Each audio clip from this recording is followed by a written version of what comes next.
មុនដំបូងដាំទឹកបងប្អូនដាំទឹកសិនហើយពុះហើយបន្លែយើងមានលក់ព្រះពងទាវាយដាក់គ្រឿងជាមួយនឹងខ្ទឹមក្រហមទៀតខ្ញុំនឹងចម្អិនចាំមួយផ្លែបងប្អូនចាំមួយផ្លែឲ្យពុះសិនបាទយើងដាក់ម្រះ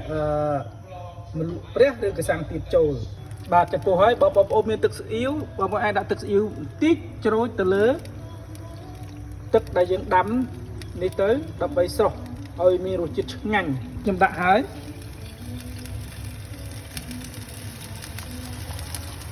បាទបងប្អូនយើងដាក់វាតាមកពុះក្តៅនឹងទេហើយយើងលើកវាចេញ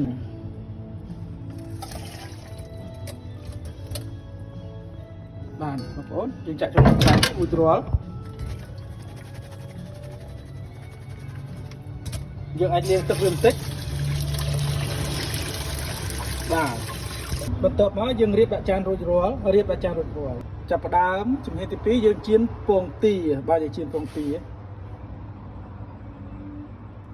បាទបងប្អូនពងទាចាប់ផ្ដើមចៀនហើយយើងចៀនរួចរាល់យើងយកមកដាក់លើ